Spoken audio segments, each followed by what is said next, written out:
अस्सलाम वालेकुम। अच्छा, डिलीवरी के बाद माएँ बच्चे को लेके आती हैं और ये सवाल करती हैं कि क्या हमें बार बार बच्चे की नाड़ू को, नाफ को चेक करवाना पड़ेगा या चेक करवाना चाहिए?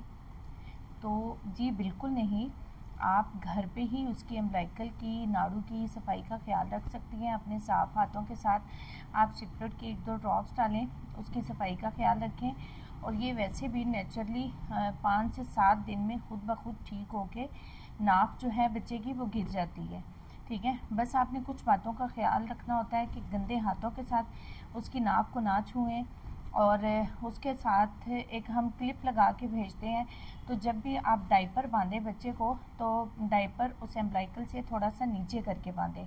हाँ, अगर आपको लग रहा है कि नाफ वाला एरिया एम्ब्लाइकल जो है बच्चे की उसमें रेडनेस हो रही है, सुर्ख हो रही है वो जगह, या स्वेलिंग कर रही है, या उसमें पीप पड़ गई है, अल्लाह ना करे बच्चे को हाथ लगाने से भी दर्द महसूस हो रहा है और या उससे बुखार भी हो रहा है, तो तब आपको ज़रूरत है कि आप एक दफ़ा बच्चे के एम्ब्लाइकल को जाके चेक करवा लें। Thank you for watching. Allah हाफिज़।